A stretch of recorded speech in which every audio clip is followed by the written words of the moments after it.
Se volvió demasiado engreído, como una muchacha que se arregla y se cree la más hermosa del mundo.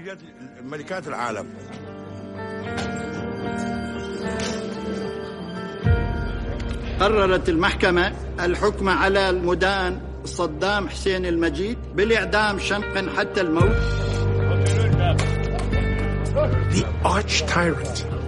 Esta forma horrenda de ejecutarlo convirtió al gran tirano de la historia moderna de Irak en un símbolo, en un héroe.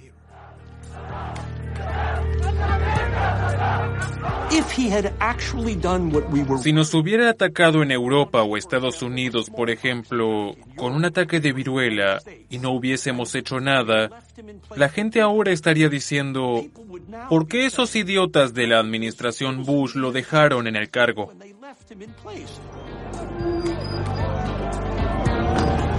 Saddam desapareció y aprendimos una importante lección. Si derribas un régimen, tienes que crear algo en su lugar. De lo contrario, poderes desalmados se aprovecharán del vacío.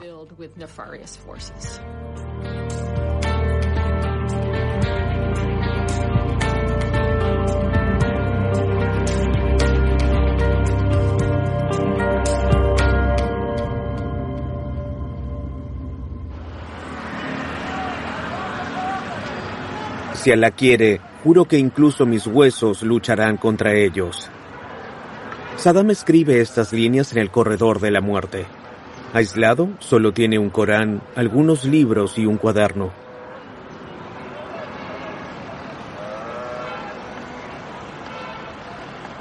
Estados Unidos teme que dirija la resistencia sunita desde la cárcel.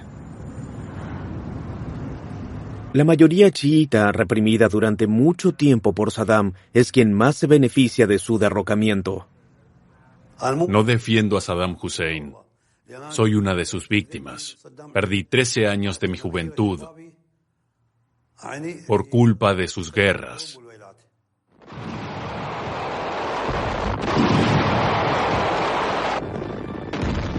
Fui capturado por los iraníes el 13 de marzo de 1985, cuando luchaba en el Frente Norte. Fui liberado en 1998. La prisión es el cementerio de los vivos, dijo el profeta José. El tiempo perdido no puede recuperarse. Los países se desarrollan. Nosotros, a causa de las guerras, estamos decayendo y padeciendo un atraso económico, psicológico, científico y cultural. Esto no solo me sucede a mí, sino a todos aquí.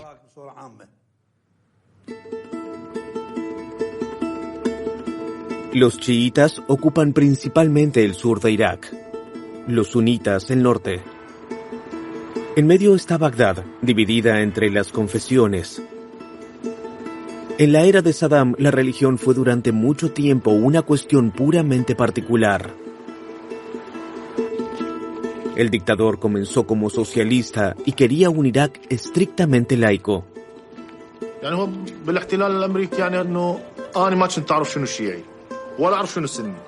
Antes de la ocupación estadounidense, no sabía nada sobre chiitas y sunitas.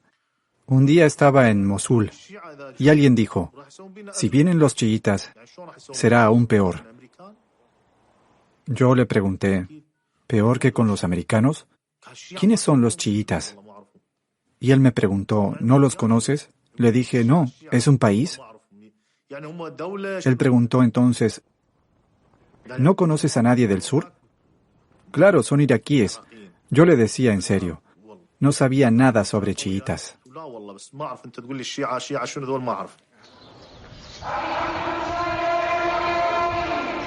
Los chiitas llegan a un acuerdo con Estados Unidos, la potencia ocupante. Los políticos chiitas regresan del exilio y pasan a formar parte del gobierno. El ayatolá Sistani, máxima autoridad religiosa chiita, también se convierte en un factor político. El gran ayatolá Sistani es una figura muy respetada e influyente. Ejerce su influencia de manera muy decisiva e impresionante, especialmente cuando se trata de servir a la gente de Irak y mejorar la atención primaria de la gente, y apoya los procesos democráticos.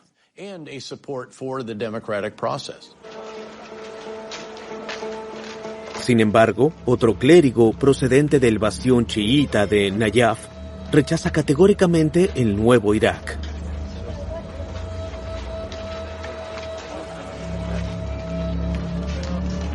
Muqtada al-Sadr es hijo de un gran ayatolá y defiende posiciones radicales.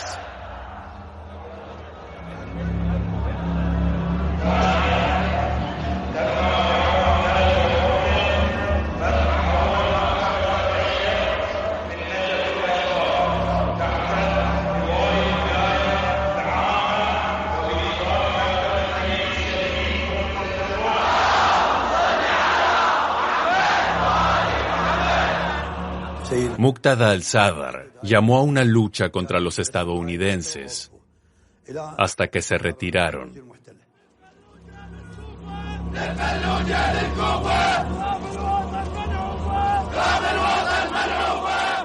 Nuestro lema era: nosotros nos quedaremos, ellos se marcharán.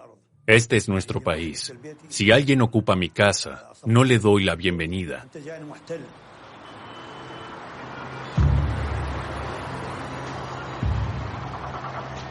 La milicia de Muqtada al-Sadr se autodenomina Ejército del Mahdi. Tras la invasión estadounidense, se unieron a él más de 60.000 iraquíes, la mayoría de barrios marginales. 2004. Al-Sadr quiere recuperar el control de Najaf, con ataques a la coalición y a comisarías. Tenga presente que esos eran nuestros soldados y vivían con la incertidumbre constante de no saber si ese día serían blanco de un atentado. Y eso, en mi opinión, demuestra la futilidad de lo que estábamos haciendo. La coalición británico-estadounidense ya luchaba contra los insurgentes sunitas. Ahora lo hace también contra los chiitas. Era como si lucháramos en dos frentes. Los sunitas y los chiitas no combatían entre sí, sino que ambos se oponían a la coalición. Ese fue un cambio repentino en la ya de por sí amenazante situación. Construir una democracia en un país desgarrado parece cada vez más difícil. En noviembre de 2004, el presidente estadounidense George W. Bush es reelegido. Con el fiasco inicial de Irak, el presidente se distancia de los neoconservadores. Paul Wolfowitz y Douglas Feith dimiten más o menos voluntariamente.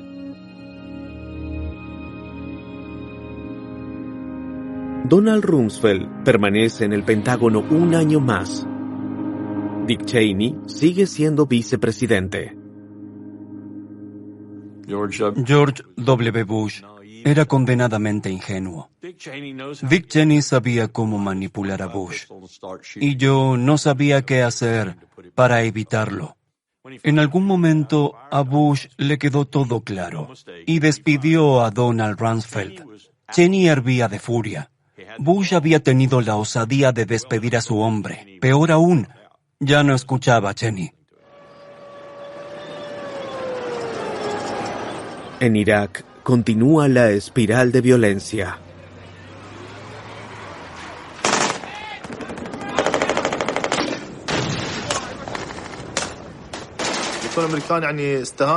Los estadounidenses maltrataban a los iraquíes. Decían en la televisión: maté a 2.000 iraquíes. Yo maté a 7. Yo maté a 30. Y nunca fueron juzgados. Bagdad es la madre de la civilización, la ciudad del califa al-Rashid, la cuna de muchas naciones. Los estadounidenses Han recorrido un largo camino para destruir este país.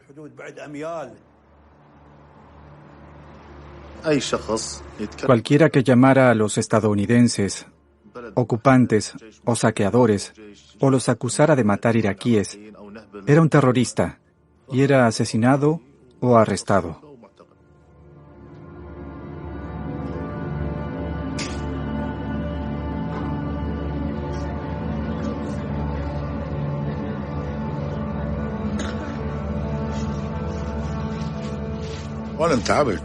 Soy viejo y estoy cansado. Estuve en el ejército durante 13 años. Ahora tengo hijos. Si hubiese estado soltero, habría seguido luchando.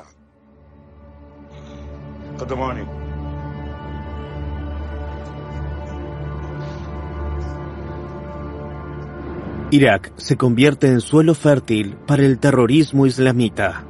El líder de Al-Qaeda, Abu Musab al-Zarqawi, llama a una guerra fratricida.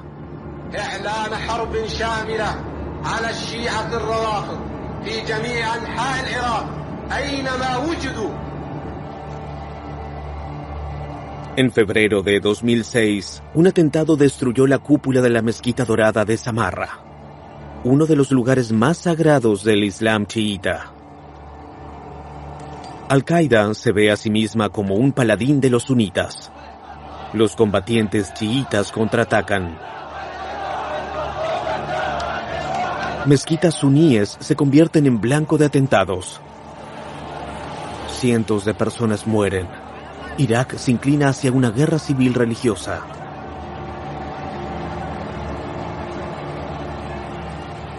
El mal se acercaba. Cuando salíamos, nos despedíamos de nuestras familias. Teníamos miedo de no volver. Ahí afuera podías morir.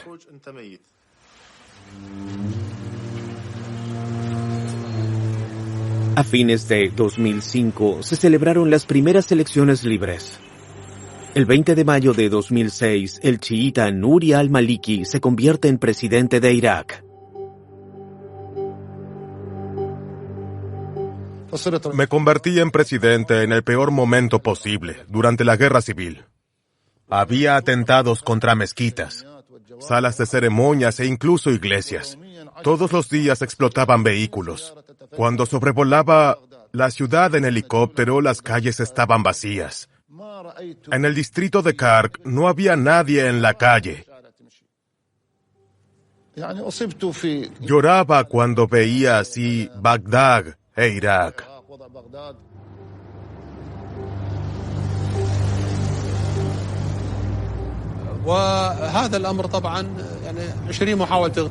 Hubo alrededor de 20 intentos de asesinato contra mí.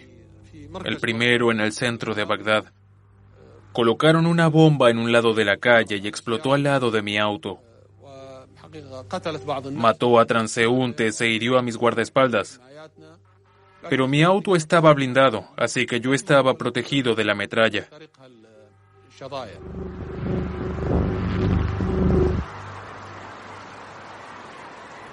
En plena guerra civil comienza el juicio contra Saddam Hussein por crímenes de lesa humanidad. El exdictador rechaza los cargos, no reconoce al tribunal.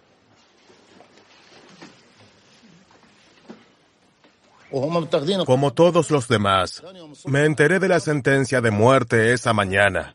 No esperaba que lo ejecutaran tan rápido. Aún había otros cargos en su contra.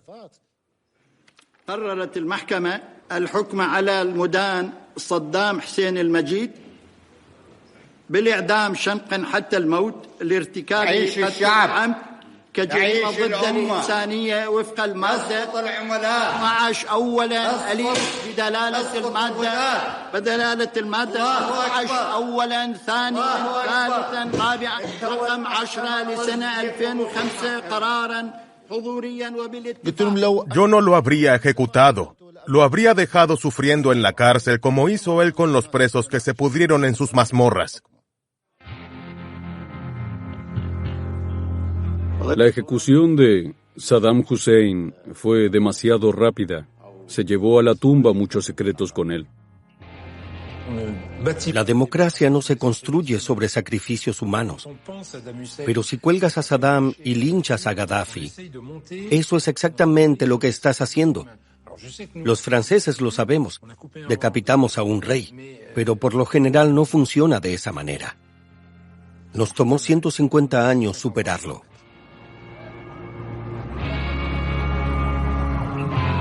Tres años y medio después de su llegada a Irak, los 150.000 soldados de la coalición parecen desbordados. Y muchas veces se convierten en autores de crímenes.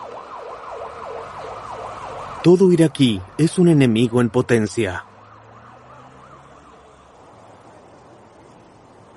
Yo era bombero y viví algo terrible.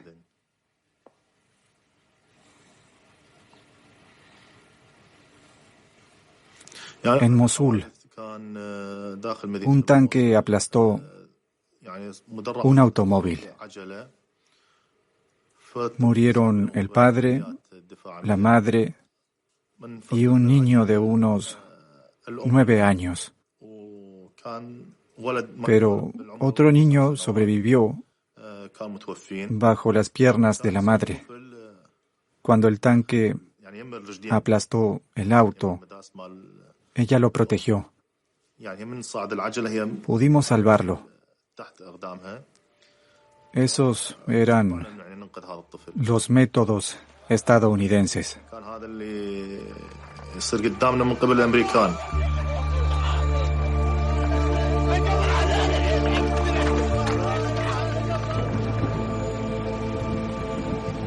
Se manejó muy mal el asunto, como antes en Vietnam y Somalia y en Afganistán. Cuando vas a la guerra, tienes que tener un plan y unos objetivos. Los estadounidenses no tenían ni una cosa ni la otra, y se encontraron atrapados en una situación de la que no sabían cómo salir.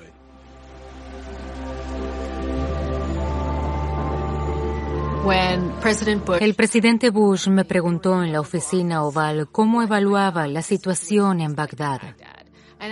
Le dije, señor presidente, Bagdad es un infierno. En 2006 veía al presidente casi a diario. Me dijo, Meghan, espero de usted sugerencias para mejorar la situación en Irak. Pero también espero que me diga si no estamos capacitados para llevarlas adelante. Me di cuenta de que teníamos que cambiar de estrategia y necesitábamos más recursos, y eso significaba más soldados.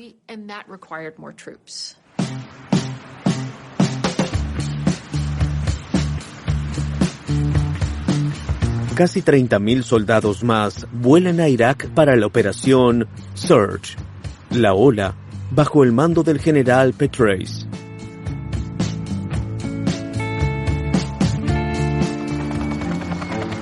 La estrategia suena simple: luchar contra la insurgencia.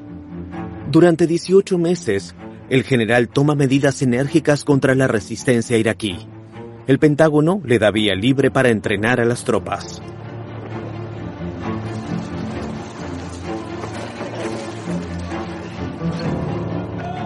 Contratamos a estadounidenses con raíces iraquíes que hablaran árabe, y teníamos a cientos de ellos que en el adiestramiento asumían un papel como si fueran actores. Hacían de clérigos, guardias de seguridad e insurgentes. Teníamos terroristas suicidas con efectos especiales de Hollywood. Recreamos Irak en el Centro Nacional de Entrenamiento en el desierto de Mojave. Hicimos todo lo que pudimos. Para estabilizar la situación en Irak, David Petraeus quiere enseñar a los soldados estadounidenses a no ver a todos los iraquíes como una amenaza.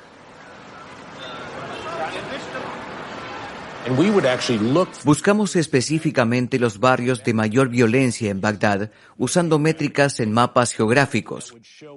Y precisamente allí colocamos a nuestros soldados para separar a la milicia y a los insurgentes sunitas.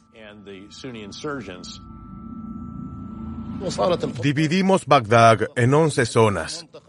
Cada una tenía una entrada y una salida, y estaba cercada con bloques de hormigón. Esto restringió la libertad de movimiento de los terroristas. Las áreas fueron poco a poco despejadas, hasta que Bagdad fue segura. Así la recuperamos. Primera fase del plan: poner fin a la guerra religiosa. Segunda fase: el desmantelamiento de Al-Qaeda. David Petraeus y Nuria al-Maliki pactan con sus antiguos adversarios, los insurgentes sunitas. Poderosas tribus sunitas deciden luchar contra Al-Qaeda y forman una milicia llamada Sawa.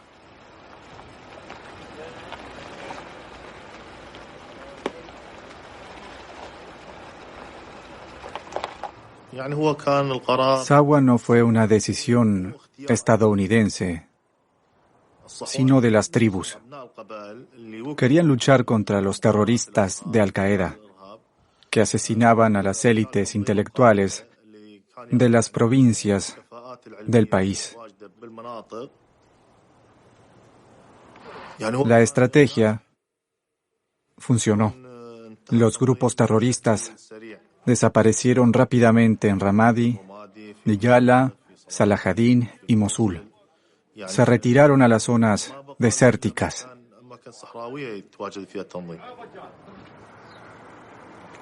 En el norte y en el centro del país regresa la calma, pero no en el sur, de donde los británicos se habían retirado en 2007.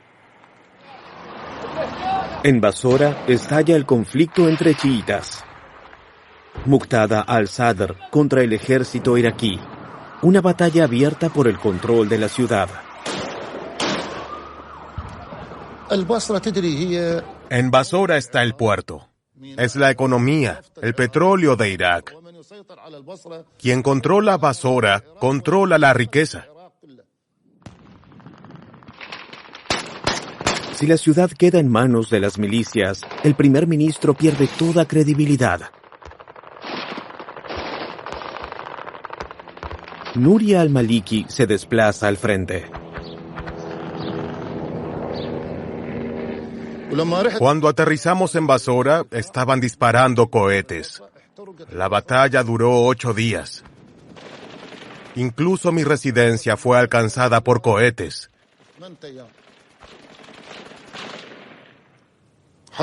Mi asesor de seguridad fue asesinado frente a la casa. Los estadounidenses temían por mi vida y querían llevarme a un lugar seguro. Pero les dije, de ninguna manera, saldré de Basora, muerto o como vencedor.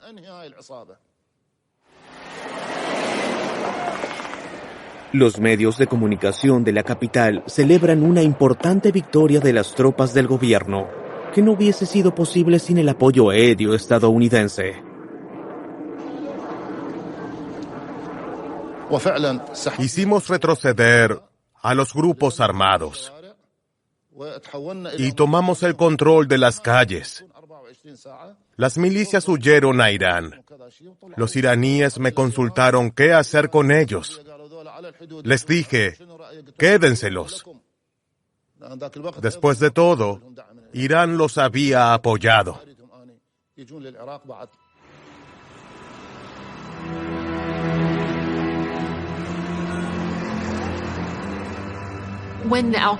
Cuando Al-Qaeda fue derrotado de manera tan espectacular y la milicia chiita se vio obligada a abandonar sus capacidades militares, vimos una disminución de la violencia.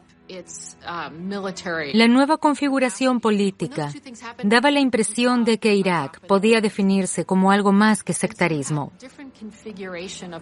La operación Surge no merecía todo el crédito, pero fue un factor crucial en la creación de una política que ofreciera esperanza. Sin embargo, la ira contra los Estados Unidos no disminuye.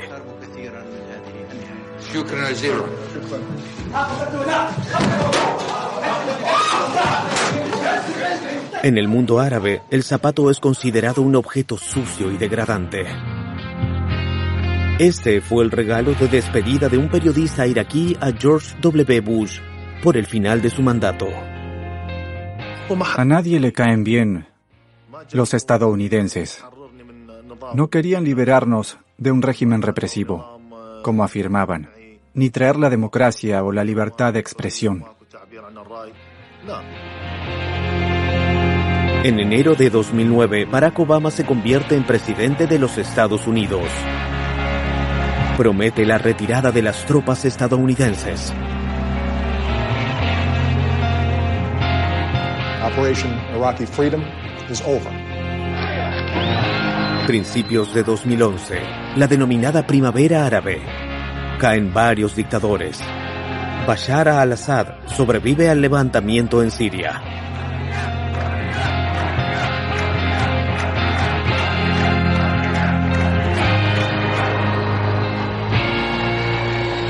En diciembre de 2011, los últimos soldados estadounidenses abandonan Irak.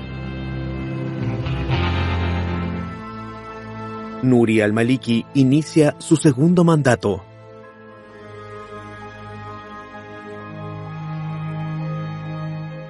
Fue notable que Nuri al-Maliki reorganizara su ejército pocos días después de que las tropas estadounidenses se retiraran. Eliminó a las personas capacitadas y las reemplazó con chiitas, sectarios y gente de su partido.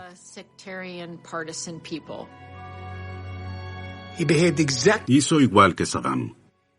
Armó a familiares y miembros de su clan y los convirtió en su guardia personal. Encarnó lo peor de la política iraquí y el veneno se propagó.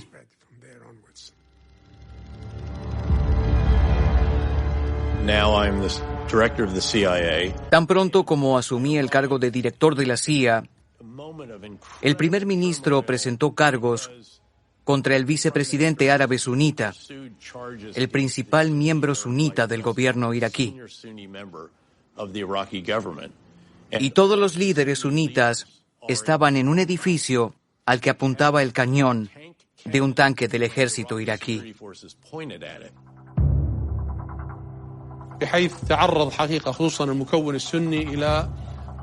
Se asesinó a sunitas.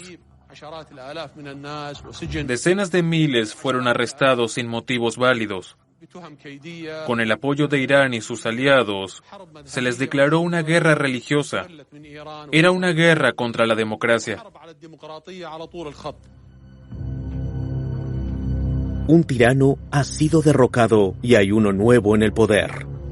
Ahora gobierna Irak un clan chiita. Durante 40 años, Saddam impidió que Irak se convirtiera en una nación. Sin la protección estadounidense, Nuri al-Maliki está bajo presión. El Irán chiita apoya militarmente al país y reafirma su influencia.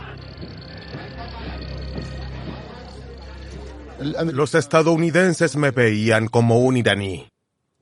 No confiaban en mí. Y los iraníes me veían como un estadounidense. Desempeñé mi papel para ambas partes. A veces era iraní, a veces estadounidense, pero siempre continué mi camino como iraquí.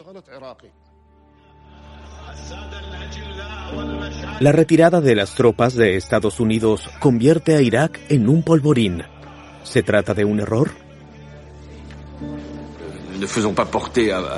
No deberíamos atribuir a Barack Obama una responsabilidad que no tiene. El desastre comenzó con la intervención de Bush. El gran error, la mentira, llevó a la caída de Saddam y a que después saliera a la luz el conflicto entre sunitas y chiitas en toda su crueldad. Es un error pensar que se puede intervenir en Irak sin arrastrar a toda la región. Fue una ilusión. Peor aún, fue un grave error. El terrorismo necesita el caos. Quiere caos. Paradójicamente, el caos fue creado por la potencia que normalmente debería garantizar la paz y la estabilidad Estados Unidos. Estado Islámico surgió del caos en Irak, como ya le dijo Jacques Chirac a George Bush en diciembre de 2002. Surgen así los pequeños Bin Laden que había pronosticado Jacques Chirac. Miembros de Al-Qaeda y ex soldados de Saddam proclaman el Estado Islámico de Irak y Siria.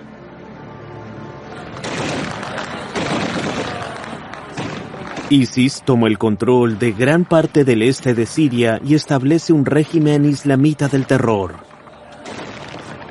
Miles de yihadistas extranjeros se le unen, entre ellos franceses y belgas, así como los terroristas detrás de los atentados de París del 13 de noviembre de 2015.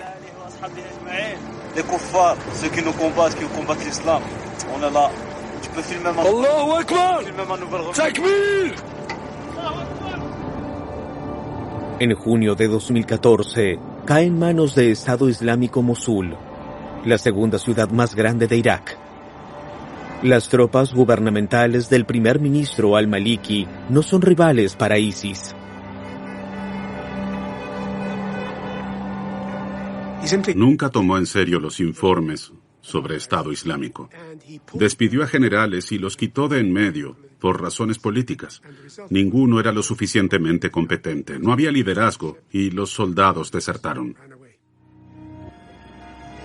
Por primera vez en la historia, un grupo terrorista controla un amplio territorio. 29 de junio de 2014. Abu Bakr al-Baghdadi proclama el califato y se presenta en Mosul como el fundador de un estado. Llegó en un Mercedes. Sus hombres estaban armados con lanzagranadas y ametralladoras, como un escuadrón que protege a su líder. No entendimos nada, hasta que Abu Bakr se subió al púlpito y comenzó a orar. Era un viernes.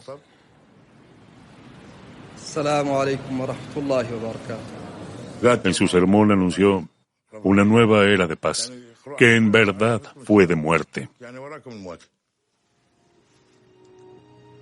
Con su bendición la gente estaba contenta. Teníamos esperanza porque era el Islam que llegaba. No recé con él. Yo no estaba en la mezquita. Después se fue y nunca más lo volvimos a ver.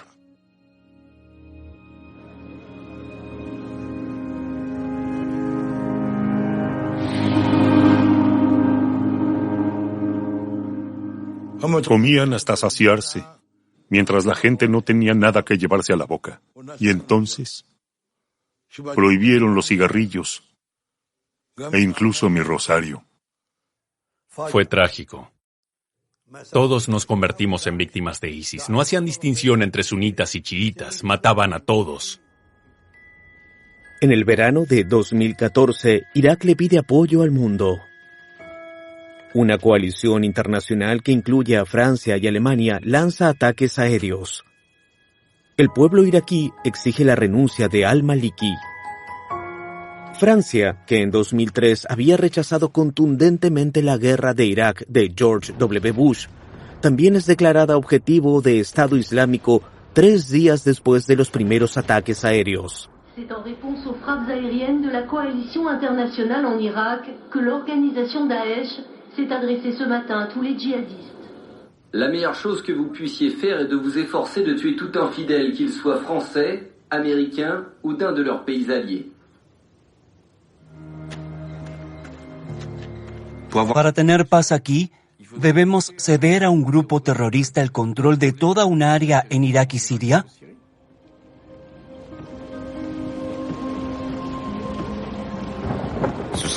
¿Aceptar el terrorismo por miedo a los atentados? Sería un error inmenso. Nos hubiesen atacado de todos modos.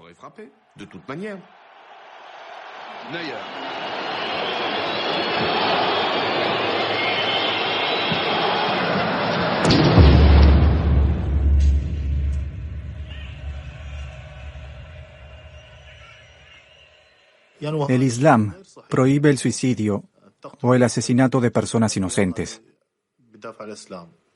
Para mí, Ammar era un enfermo mental. Ammar al-Sabawi, 18 años, el primer terrorista suicida del 13 de noviembre. Creció en un distrito popular de Mosul. Pertenecía a una familia acomodada y con formación. Él y 2 de sus hermanos se unieron a la organización. Solo uno no lo hizo. Su madre provenía de una familia extremista y empujó a sus hijos por este camino. Sus hermanos también estaban en organizaciones terroristas.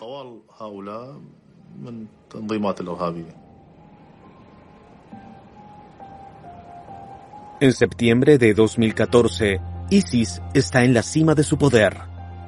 Un califato de unos 40.000 yihadistas, 5.000 de ellos en Mosul. En octubre de 2016, el ejército iraquí, las milicias chiitas y los kurdos se unen para combatirlos. Casi todas las tribus sunitas van a la guerra. El clan Sabawi también.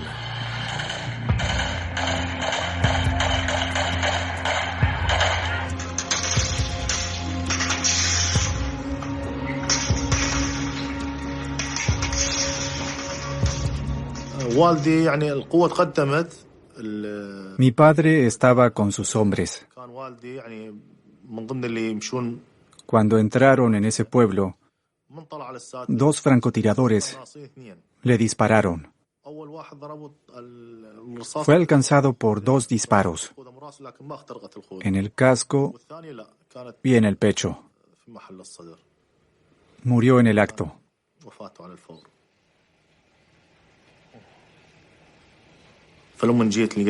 Cuando vi a mi padre muerto, me llené de ira.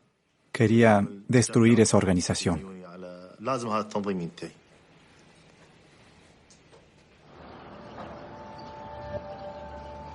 Miseria, miseria, miseria. Esto ya no es vida.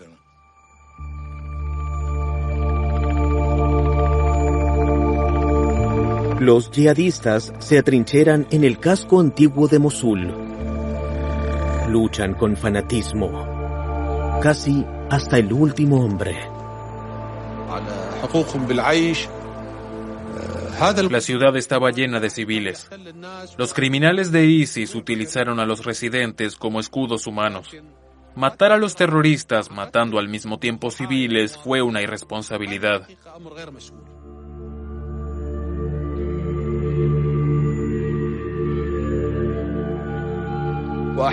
Nuestra ciudad estaba en ruinas.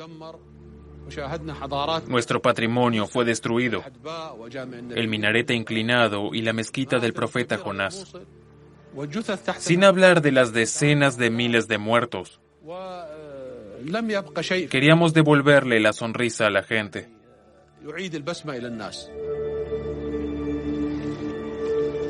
En las fotos de la victoria hay muchas sonrisas, a pesar de las grandes pérdidas. Moqdad al-Sabawi se convierte en jeque después de que su hermano mayor muriera en la batalla.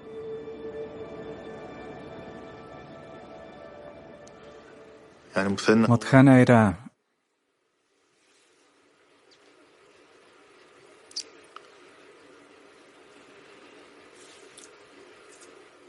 lo más importante en mi vida. La persona que más apreciaba. Era valiente y gentil. No puedo describirlo.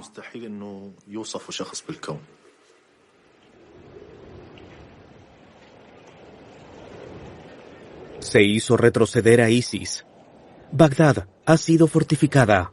Mosul ha sido liberada, pero está destruida. ¿Qué queda de Irak? Todo esto es gracias a gente honesta, tanto sunitas como chiitas. Me resulta difícil distinguir entre sunitas y chiitas. Debería decir iraquíes honestos. No quiero caer en el sectarismo. Irak es el hogar de todos nosotros y debe recuperar su honor. Desde 2003, Irak ya no es un país independiente. Irán tiene una gran influencia hasta hoy. También otros países. Irak está en ruinas. Me gustaría que volviera Saddam, o al menos alguien como él, para que castigara a todos esos criminales. Pero ya no habrá otro Saddam.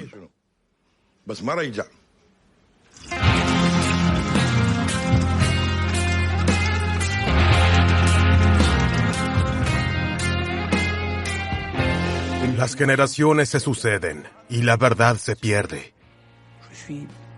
Soy uno de los últimos testigos contemporáneos que puede decir, creo que es así. Desafortunadamente, eso fue lo que sucedió. También se podría haber hecho de otra manera, con diferentes resultados.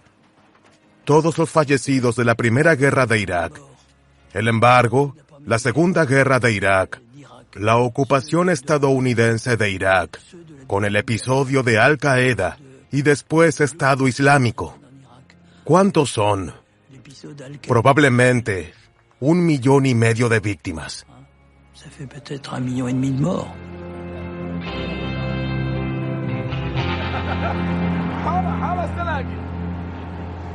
Nací aquí, en el barrio de la Gran Mezquita.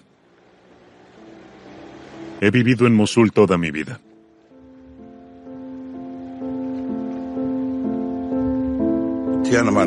Cada uno tenía su religión y vivíamos como hermanos.